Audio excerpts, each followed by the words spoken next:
Hello guys, right angle academy में आपका फिर से स्वागत है। मैं हूं योगेश रूठवाल। हम लोगों ने सीरीज चलाई हुई थी राजस्थान के भौतिक विभाग की, और उन भौतिक विभागों में हमने पढ़ लिया था वेस्टर्न डेजर्ट रीजन या पश्चिमी रेगिस्तानी क्षेत्र को अपन डिटेल में पढ़ा। आज दूसरा पार्ट जो भौतिक विभाग का है वो है आपका अरावली पर्वतमाला और पहाड़ी क्षेत्र। अरावली पर्वतमाला राजस्थान का महत्वपूर्ण भौतिक विभाग है। आज उसी के बारे में अपन बात करने वाले हैं।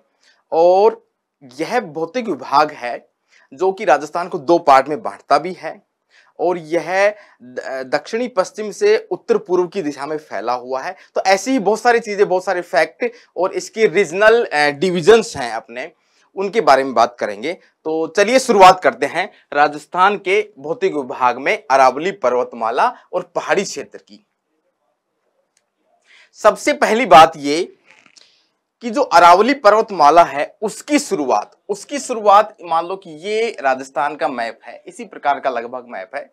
उसकी शुरुआत अपन यहां से देखें दक्षिणी पश्चिम से उत्तर पूर्व की दिशा में, तो ये जो शुरुआती पॉइंट है उसकी अपन बात करने वाले हैं प्रारंभ, मतलब कहां से प्रारंभ होता है और कहां पे इसकी समाप्ति होती है। तो इन दो पॉइंट की बात करने वाले हैं, 1 और 2 पॉइंट की। तो पहला पॉइंट ये है कि यह अरावली पर्वतमाला खेड़ ब्रह्मा एक जगह है पालनपुर जिले में, जो कि गुजरात में है, वहां से इसकी शुरुआत होती है। फिर यह राजस्थान से होते हुए नई दिल्ली तक ये पहुंचता है। तो दूसरा इसका समाप्ति वाला जो पॉइंट है, नंबर 2 पॉइंट है, वो है आपका रायसीला हिल, रायसीला पहाड़ी, जिसके ऊपर अपना राष्ट्रपति भवन भी स्थित है। तो अपन बात करें कि इसका प्रारंभ और समाप्ति की, तो प्रारंभ होता है आपका खेड़ ब्रह्मा पालनपुर में और समाप्ति होती है आपकी रायसीला हिल पर, जो कि नई दिल्ली में स्थित है। अगले पॉइंट की अपन बात करते हैं कि यह पर्वत श्रृंखला राजस्थान, गुजरात, हरियाणा और नई दिल्ली 4 स्टेट में विस्तारित है, फैली हुई है। अगले पॉइंट की बात करें कि इस पर्वत श्रृंखला की कुल लंबाई 692 किलोमीटर, 692 किलोमीटर है। जबकि यह पर्वत श्रृंखला राजस्थान में अगर बात करें, सिर्फ और सिर्फ राजस्थान की बात करें, तो राजस्थान में इसका हिस्सा है 550 किलोमीटर लंबाई में। कुल लंबाई हो गई इसकी 692 किलोमीटर, जबकि राजस्थान में इसकी लंबाई है 550 किलोमीटर। चलिए आगे बढ़ते हैं।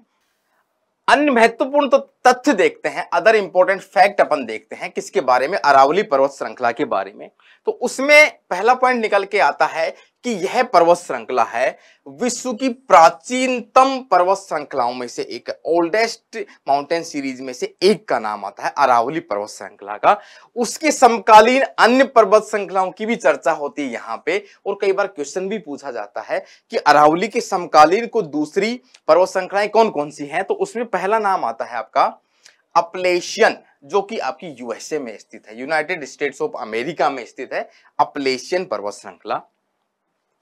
एक दूसरी पर्वत श्रृंखला और है स्कैंडिनेवियन या फिर स्कैंडिनेविया पर्वत श्रृंखला, जो कि फैली हुई है यूरोप के नॉर्वे, स्वीडन और फिनलैंड, इन देशों में फैली हुई है। तो ये तीनों श्रृंखलाओं की बात करें कौन कौन सी, अरावली भारत में, एप्लेशियन यूएसए में और स्कैंडिनेविया नॉर्वे, स्वीडन, फिनलैंड में, तो ये लगभग समकालीन है। दूसरे पॉइंट की बात करें तो जो अरावली पर्वत श्रृंखला है उसकी प्रकृति है अवशिष्ट प्रकार की। तो यहाँ पे अवशिष्ट का मीनिंग ये हुआ कि रग्ड प्रकार की, बहुत पुरानी इस पर्वत श्रृंखला है। तो समय के साथ में इसकी ऊंचाई और इसकी नयापन में कमी आती जा रही है, ऊंचाई है वो धीरे धीरे घटती जा रही है, रग्ड प्रकार की, अवशिष्ट मतलब अवशेष प्रकार की है, रग्ड टाइप की है। तो इसकी प्रकृति है आपकी अवशिष्ट प्रकृति का ये पर्वत है। आगे अगर अपन बात करते हैं कि यह पर्वत श्रृंखला राजस्थान का मुख्य जल विभाजक का मतलब होता है great water divide. Great water divide का मतलब क्या है कि मान लो कि मैं राजस्थान की मैप की बात करूं, ये राजस्थान का मैप है और ये अरावली पर्वत श्रृंखला है। इस पर्वत श्रृंखला के इस तरफ जो भी नदियां बहेंगी वो अपना पानी डालेंगी आपकी बंगाल की खाड़ी में, और इस तरफ की जो भी नदियां हैं या तो वो इनलैंड ड्रेनेज की है अंतःप्रवाह की है या फिर अपना पानी डालती हैं वो अरब सागर में। तो यह श्रेणी है एक प्रकार से उन नदियों में वाटर डिवाइड मतलब जल को विभाजन करती है बे ऑफ बंगाल में और अरेबियन सी में। तो इस प्रकार से यह पर्वत श्रृंखला राजस्थान का मुख्य जल विभाजक है। अगले पॉइंट की बात करें तो पुराने शास्त्रों में विष्णु पुराण का नाम आता है, उसमें इस पर्वत श्रृंखला को कहा गया है परिपत्र पर्वत, परिपत्र पर्वत। अन्य स्थानीय नाम भी हैं इसके, जैसे अर्बुद, अरवल या फिर आदावल या आडावल, ये है इसके स्थानीय नाम अरावली पर्वत श्रृंखला के। चलिए आगे बढ़ते हैं। अरावली पर्वतमाला मरुस्थल के पूर्ववर्ती विस्तार को रोकती है। एक अन्य विशेषता इसकी देखिए, फिर से मैं मैप बनाता हूं राजस्थान का, रफ डायग्राम बनाते हैं अपन। तो ये पर्वत श्रृंखला है आपकी अरावली पर्वत श्रृंखला। अब अरावली पर्वत श्रृंखला की पश्चिम में ये वेस्टर्न पार्ट हो गया, ये ईस्टर्न हो गया, यहां पे मरुस्थल का विस्तार है। अब इस मरुस्थल के विस्तार को पूर्वी दिशा में पूर्व की तरफ जाने से अरावली पर्वत श्रृंखला रोकती है, यहीं पे ये स्टेटमेंट में कहा गया है। दूसरे स्टेटमेंट की अपन बात करें कि यह जो पर्वत श्रृंखला है अनेक नदियों का उद्गम स्थल है। पर्वत श्रृंखलाएं होती हैं, नदियों का उद्गम स्थल होती हैं। तो जैसे यहाँ पे बनास, लूनी, कोठारी, साबरमती, शुकड़ी आदि नदियां हैं, इनका उद्गम अरावली पर्वत श्रृंखला से ही होता है। अपन बात कर रहे हैं अरावली पर्वत श्रृंखला की विशेषताएं और इसके कैरेक्टरिस्टिक्स के बारे में। आगे बढ़ते हैं कि यह पर्वत श्रृंखला है आपकी वन्य जीवन की शरण स्थली है। इसका मतलब यह हुआ कि अरावली पर्वत श्रृंखला के अंतर्गत बहुत सारा फॉरेस्ट कवर है, जंगल फैले हुए हैं।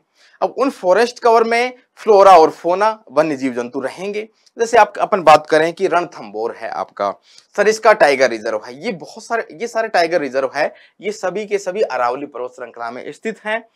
और यह वन्य जीवों की शरण स्थली मतलब कि उनको वहां पे निवास प्रदान करती है। एग्जाम्पल के लिए आपका सरिस्का टाइगर रिजर्व। आगे बढ़ते हैं कि यह पर्वत श्रृंखला राजस्थान की जलवायु का निर्धारण करती है। जलवायु का निर्धारण कैसे करती है? एक इंपॉर्टेंट फैक्टर यह है कि जो इंडिया की अपन बात करें तो इंडिया में जब ये साउथ और वेस्ट मानसून की जो पवनें हैं, साउथ वेस्ट मानसून की पवनें हैं राजस्थान में जब पहुंचती हैं तो अरावली पर्वत श्रृंखला इनके पैरेलल आता है, लगभग समानांतर आता है। और ये मानसूनी पवनें राजस्थान में बिना वर्षा किए आगे उत्तरी भारत में निकल जाती हैं। इसलिए जलवायु का निर्धारण करने में अरावली पर्वत श्रृंखला की प्रमुख भूमिका है। आगे अपन बात करें तो अरावली पर्वत श्रृंखला के कारण बहुत सारे हिल स्टेशन हैं, टाइगर रिजर्व हैं, कंजर्वेशन क्षेत्र हैं। तो इनकी वजह से बहुत खूबसूरती वाले पर्यटन जो इंडस्ट्री है, पर्यटन का विकास होता है। बहुत सारे पॉइंट हैं राजस्थान में देखने के लिए और बहुत सारे फोर्ट्स हैं, वो भी अरावली पर्वत श्रृंखलाओं की चोटियों पर या पहाड़ों पे बने हुए हैं। इसलिए अरावली पर्वत श्रृंखला राजस्थान में पर्यटन विकास को बढ़ावा देती है। चलिए आगे बढ़ते हैं। अभी तक अपन ने जनरल इंट्रोडक्शन पढ़ा अरावली पर्वत श्रृंखला के बारे में। अभी अपन देखते हैं कि अरावली जो पर्वत श्रृंखला है उसका प्रादेशिक विभाजन है। उसकी लंबाई अपन ने देखी 692 लगभग इसकी लंबाई है, लेकिन उसके प्रादेशिक क्षेत्र के आधार पर उसको 3 भागों में डिवाइड करते हैं अपन। कौन कौन से हैं? प्रादेशिक विभाजन की अपन बात करें तो पहला है आपका दक्षिणी अरावली प्रदेश। ये आपका राजस्थान का मैप है मान लो। अब ये अरावली पर्वत श्रृंखला फैली हुई है यहाँ पे, तो इस वाला जो रीजन है ये वाला, इसको बोल दिया दक्षिणी अरावली प्रदेश। मिडिल वाला है उसको बोल दिया अपन ने मध्य अरावली प्रदेश, सेकंड। और थर्ड वन इज उत्तरी अरावली प्रदेश। उत्तर दिशा में ये अरावली का उत्तरी भाग हो गया, उसका हो गया आपका उत्तरी अरावली प्रदेश। 3 भागों में अपन ने प्रादेशिक इसका विभाजन कर दिया। अब अपन एक एक प्रादेशिक विभाजन को डिटेल में स्टडी करेंगे। चलिए आगे बढ़ते हैं। सबसे पहले बात आती है आपकी, अपन ने दक्षिण पश्चिम से उत्तर पूर्व की ओर शुरुआत की है प्रादेशिक विभाजन की। तो सबसे पहले आया है आपका दक्षिणी अरावली प्रदेश। अब इसका विस्तार है आपका, विस्तार की अपन बात करें कौन कौन से डिस्ट्रिक्ट में फैला हुआ है, सिरोही, राजसमंद और उदयपुर। मुख्यतः इन 3 जिलों में इसका विस्तार है दक्षिणी अरावली प्रादेशिक विभाग का। प्रादेशिक जो इसका विभाग है उसका। अब सर्वाधिक उच्च प्रादेशिक क्षेत्र, अगर अपन बात करें कि अरावली पर्वत श्रृंखला दक्षिण पश्चिम से इसकी शुरुआत होती है और उत्तर पूर्व की तरफ ये जाता है, इसकी लंबाई का विस्तार है। तो दक्षिण पश्चिम से अपन उत्तर पूर्व की ओर अपन धीरे धीरे बढ़ेंगे। जैसे फिर से मैं मैप बनाता हूं, ये राजस्थान का मैप है। इस डायरेक्शन से, ये डायरेक्शन हो गया आपकी दक्षिणी और पश्चिमी, इस डायरेक्शन से अपन उत्तरी पूर्वी डायरेक्शन में अपन जाते हैं तो इसकी जो हाइट है, इसकी ऊंचाई है वो धीरे धीरे कम होती जाती है। मतलब कि जो दक्षिणी अरावली प्रदेश है उसकी हाइट सबसे ज्यादा है। इसका एग्जांपल अपन देखें कि सबसे ऊंची चोटी अरावली पर्वत श्रृंखला की गुरु शिखर है, वो कि आपकी सिरोही में स्थित है, इसी रीजन में है। ऊपर की तरफ अपन जाएंगे तो धीरे धीरे धीरे इसकी हाइट कम होती जाएगी। एक चीज और, इसकी जो विड्थ है, चौड़ाई है, वो भी धीरे धीरे धीरे कम होती जाती है उत्तर पूर्व की तरफ। दूसरी बात अपन करें, इस क्षेत्र में प्रमुख चोटियां, पीक्स हैं, तो उसमें पहली पर्वत चोटी है गुरु शिखर। जैसा कि आपको पता है कि ये राजस्थान की हाईएस्ट पीक है और अरावली पर्वत श्रृंखला की भी हाईएस्ट पीक है, जिसकी ऊंचाई है 1722 मीटर। ये इसी रीजन में स्थित है। दूसरी पर्वत चोटी की बात करें, शेर, ये हो गया 1597 मीटर। देलवाड़ा, इसकी बात करें 1442 मीटर। जरगा पर्वत 1431 metre. Achalgarh 1380 metre. Kumbhalgarh 1224 metre. आई बात समझ में? अब इनको देखें तो नंबर 1 से अपन शुरुआत करें। एक और महत्वपूर्ण बात मैं यहां पे बताने वाला हूं। अगर नंबर 1 से शुरुआत करें अरावली पर्वत श्रृंखला की या फिर राजस्थान में स्थित पीक्स की, चोटियों की, तो नंबर 1 पे आती है आपकी गुरु शिखर। दूसरे नंबर पे आपकी होगी शेर। तीसरे पे दिलवाड़ा। चौथे पे जरगा। पांचवे पे अचलगढ़ हो गया और छठे पे आपका कुंभलगढ़। ये आपकी घटती हुई ऊंचाई की एक सीरीज भी बनती है यहाँ पे। और ये सारी की सारी पीक हैं वो आपकी स्थित है दक्षिणी अरावली प्रदेश, इसी रीजन में। आगे बढ़ते हैं। अन्य चोटियां कई बार पूछ लेता है, मल्टीपल चॉइस क्वेश्चन में कई बार पूछ लेते हैं कि ये जो पीक है, ये जो चोटी है, कौन से रीजन में है, कौन से डिस्ट्रिक्ट में है और इसका संबंध कहां से, अरावली के कौन से विभाजन से है, कौन से प्रादेशिक विभाजन से है, तो उनका नाम जरूर अपने को ध्यान रखना है। अन्य चोटियां हैं इसी रीजन में, लीलागढ़, नागपानी, सज्जनगढ़। अब इनकी ऊंचाई 1000 से कम है, किसी की 900 मीटर है, किसी की 850 मीटर है, लेकिन उनका नाम जानना बहुत जरूरी है। सायरा हो गया, यहाँ पे गोगुंदा पीक हो गई, ऋषभदेव हो गया, इसराना भाकर और रोजा भाकर। ये क्वेश्चन तो एक बार पूछा भी गया था, ये क्वेश्चन पूछा गया था एक बार, इसराना भाकर और रोजा भाकर की स्थिति कहां पे है, तो ये जालोर जिले में स्थित है। तो ये भी अपने को ध्यान रखना पड़ेगा, कौन से क्षेत्र में स्थित है, जालोर में, इसराना भाकर और रोजा भाकर। आई बात समझ में? आगे बढ़ते हैं कि इसी क्षेत्र में पहाड़ियों के बीच में, चोटियों के बीच में बहुत सारे चौड़ाई के पठार भी स्थित है, प्लेटू, समतल भूमि भी है।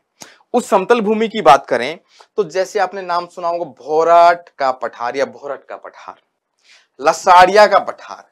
तो ये दोनों जो पत्थर नहीं, यहाँ पे पठार रहेगा, पठार, तो ये दोनों के दोनों जो पठार हैं, प्लेटू हैं, वो आपके दक्षिणी अरावली जो प्रादेशिक विभाजन है उसी में स्थित है। आगे बढ़ते हैं। दूसरा प्रादेशिक विभाजन है अपना मध्य अरावली प्रदेश। अरावली का जो मध्य वाला जो पोर्शन है वह है मुख्य रूप से आपका अजमेर जिले में स्थित है। दूसरी बात करें अपन प्रमुख चोटियां इसकी कौन सी है, मायराजी 933 मीटर। अब देखा जैसे कि अपन ने दक्षिण से अपन मध्य में और उत्तर में जाएंगे तो इसकी ऊंचाई धीरे धीरे कम होती जाएगी, तो यहां पे ये प्रूव हो रहा है। मायराजी 933 मीटर, तारागढ़ 873 मीटर, अजमेर का किला इसी पे स्थित है तारागढ़ पे। नागपहाड़ हो गया, अजमेर में है, वो 795 मीटर। ये प्रमुख चोटियां हो गई किसकी, मध्य अरावली प्रदेश की। यहां पे कुछ दर्रे भी हैं। दर्रे होते हैं अरावली पर्वत श्रृंखला में, जो पास होते, पासेज होते, दर्रे होते हैं, वो ट्रांसपोर्ट या परिवहन की सुविधा प्रदान करते हैं। तो उन दर्रों में प्रमुख हैं बर दर्रा, परवेरिया, शिवपुर घाट, देबारी, शुरा घाट। तो ये मध्य अरावली में ही ये सारे के सारे दर्रे आते हैं। एक पॉइंट यहां पे और है कि इसकी औसत ऊंचाई 700 मीटर। देखा तो जैसे जैसे अपन ऊपर की तरफ जाएंगे उत्तर पूर्व की ओर ऊंचाई धीरे धीरे घटने लगेगी। तीसरा आपका प्रादेशिक विभाजन है उत्तरी अरावली प्रदेश। उत्तरी अरावली प्रदेश, उसका विस्तार है मुख्यतः कौन कौन से जिलों में, जयपुर, दौसा और अलवर जिलों में उसका मुख्य रूप से विस्तार है। इसकी प्रमुख चोटियों की अपन बात करें तो रघुनाथगढ़ 1055 मीटर, खो हो गई आपकी 920 मीटर, बाबाई आपकी हो गई 780 मीटर, बिलाली एक पीक है जो अलवर जिले में है 775 मीटर, और जयगढ़, जयगढ़ जो आपका जयगढ़ और नाहरगढ़ का किला है वो है आपकी 648 मीटर। इसकी प्रमुख चोटियां हो गई। अन्य बात अपन करें तो तोरावाटी की पहाड़ियां, पालखेत और खेतड़ी की पहाड़ियां, ये जो पहाड़ियां हैं ये भी आपकी उत्तरी अरावली प्रदेश में है, झुंझुनू और सीकर वाले रीजन में ये आती है। तो ये तीन विभाजन हो गए प्रादेशिक विभाजन। पहला हो गया आपका दक्षिणी, दूसरा मध्य और उत्तरी आपका अरावली पर्वत श्रृंखला का प्रादेशिक विभाजन। चलिए आगे बढ़ते हैं। यहां पे आप देख रहे हैं कि एक पिक्चर दिखाई गई है, एक फोटो है। इस फोटो में ये जो पर्वत, ये पीछे की तरफ पर्वत दिखाई दे रहे हैं और ये एक पीक है, ये एक चोटी है। यहां पे आप देख रहे हैं कि ये एक पीक है, एक चोटी है जो कि आपकी राजस्थान की अरावली पर्वत श्रृंखला की सबसे ऊंची चोटी है, जिसका नाम है आपका गुरु शिखर। तो गुरु शिखर जो पीक है वही ये पीक, उसी की पिक्चर दिखाई गई है। उसी गुरु शिखर पर ही, उसी पर्वत चोटी पर ही एक मंदिर है। यहाँ पे आपको एक मंदिर दिखाई दे रहा होगा, ये मंदिर है। कई बार राजस्थान की संस्कृति में भी ये क्वेश्चन पूछा जाता है कि गुरु शिखर पर स्थित कौन सा मंदिर है, तो ये मंदिर है आपका गुरु दत्तात्रेय। दत्तात्रेय था, ब्रह्मा विष्णु महेश का ही इनकारनेशन थे। उनका मंदिर आपके गुरु शिखर की पीक पर स्थित है, जिसकी ऊंचाई है आपकी 1722 मीटर की। तो यही पिक्चर एक दिखाने की कोशिश की गई है और गुरु दत्तात्रेय का यहाँ पे ये मंदिर है। चलिए आगे बढ़ते हैं। ये एक राजस्थान का ब्लैंक मैप है जो अपन ने अरावली पर्वत श्रृंखला अपन ने देखी, उसके प्रादेशिक विभाजन अपन ने देखे, तो उसको एक ब्लैंक मैप में अपन ड्रॉ करके देखते हैं तो एक बेटर अंडरस्टैंडिंग अपनी बनेगी। चलिए बनाने की कोशिश करते हैं। यहां पे है आपका सिरोही वाला रीजन, इसको मैं ड्रॉ करना चाहूं तो इस प्रकार से एक रेखा ये हो गई जो कि आपकी 50 सेंटीमीटर वर्षा रेखा भी है। दूसरी एक लाइन मैं ड्रॉ करूं यहां पे इस प्रकार से, तो ये आपकी डायरेक्शन हो गई कौन सी, नॉर्थ, साउथ, ईस्ट और वेस्ट। चार डायरेक्शन हो गई, नॉर्थ, साउथ, ईस्ट और वेस्ट। अब अगर इसकी स्थिति अपन देखें तो इसकी शुरुआत होती है साउथ वेस्ट डायरेक्शन से, साउथ वेस्ट डायरेक्शन हो गई आपकी, यहां से इसकी शुरुआत होती है और नॉर्थ ईस्ट डायरेक्शन में ये आगे की तरफ जाती है और यही आपकी है अरावली पर्वत श्रृंखला। अभी अपन ने बात, और आगे है आपकी रायशिला हिल तक, और खेड़ ब्रह्मा हो गया आपका गुजरात में। तो यहां से लेके और यहां तक इसकी कुल लंबाई हो जाएगी 692 किलोमीटर की। जबकि ओनली राजस्थान की अगर बात करें तो राजस्थान की सीमा और यहां तक आपकी बात करेंगे वो होगी आपकी 550 मीटर। दूसरी बात कि यह पर्वत श्रृंखला राजस्थान को दो हिस्सों में बांटती है। तो ये तो हो गया पूर्वी हिस्सा और ये हो गया आपका पश्चिमी हिस्सा। पश्चिमी हिस्से में अपन ने पिछले वाली क्लास में भी देखा था, पूरा पश्चिमी रेगिस्तानी क्षेत्र है, जबकि पूर्वी हिस्से में आपका ये पूर्व का मैदान है और यहां पे है आपका दक्षिणी पूर्व का पठार, जिसको भी अपन अलग नेक्स्ट क्लासेस में पढ़ेंगे। दूसरी बात ये कि मानसून जब साउथ वेस्ट मानसून जब आता है, मैं मैप के साथ में ये चीज समझाने की कोशिश कर रहा हूं, साउथ वेस्ट मानसून आता है तो इसके साउथ वेस्ट मानसून इसके पैरेलल है, क्योंकि इसकी डायरेक्शन देख लो, साउथ वेस्ट में ही शुरुआत होती है और नॉर्थ ईस्ट में जाती है, इसके लगभग लगभग पैरेलल है। तो जो मानसूनी हवाएं होती हैं, ह्यूमिडिटी वाली हवाएं होती हैं, इसके पैरेलल गुजर जाती हैं। अब इसके प्रादेशिक विभाजन की अपन बात कर रहे थे, तीन इसके प्रादेशिक विभाजन हैं, उसको अपन ड्रॉ करें यहां पे। तो पहला प्रादेशिक विभाजन हो गया अपना ये वाला, जो कि सिरोही, राजसमंद और उदयपुर जिलों में विस्तारित है। दूसरा तो प्रादेशिक विभाजन हो गया आपका मध्य वाला, ये दक्षिणी अरावली क्षेत्र हो गया और ये मध्य हो गया, और जो बाकी बच गया आपका ये वाला हो गया आपका थर्ड वन इज आपका उत्तरी अरावली प्रदेश। एक हो गया दक्षिणी अरावली प्रदेश, दूसरा मध्य अरावली प्रदेश और तीसरा हो गया आपका उत्तरी अरावली प्रदेश। अब इसकी ऊंचाई की बात करें तो इस डायरेक्शन में ऊंचाई ज्यादा है, इस डायरेक्शन में ऊंचाई और चौड़ाई भी इसकी ज्यादा है अरावली पर्वत श्रृंखला की। जबकि अपन ऊपर की तरफ नॉर्थ ईस्ट में अपन जाएंगे तो ऊंचाई भी इसकी धीरे धीरे कम होती जाएगी और चौड़ाई भी लगभग लगभग इसकी कम होती जाती है। आई बात समझ में? और सारी की सारी तो पीक्स हैं आपकी, सिरोही में आपका गुरु शिखर हो गया, शेर हो गया, जरगा हो गया, ये सारी पीक इसमें है। यहां पे अपन बात कर रहे थे तारागढ़ की, बाबाई की, ये सारी पीक यहां पे हो जाएंगी। तीसरी अपन बात कर रहे थे बिलाली की, जयगढ़ की, रघुनाथगढ़ की, खो की, तो ये वाला सारा रीजन हो गया आपका जयपुर, अलवर और ये सीकर वाला रीजन। तो तीन इसके प्रादेशिक विभाजन हो गए। इस प्रकार से अरावली पर्वत श्रृंखला को अपन ने डिटेल में पढ़ने की कोशिश की और यहाँ पे समझा उसके प्रादेशिक विभाजन भी, उससे संबंधित महत्वपूर्ण फैक्ट भी। अभी अपन बात करेंगे नेक्स्ट क्लास में आपकी पूर्वी मैदान की और उसकी लोकेशन और परिस्थिति को आराम से समझेंगे, डिटेल में समझेंगे। आज की क्लास यहीं पे खत्म होती है। Thank you so much.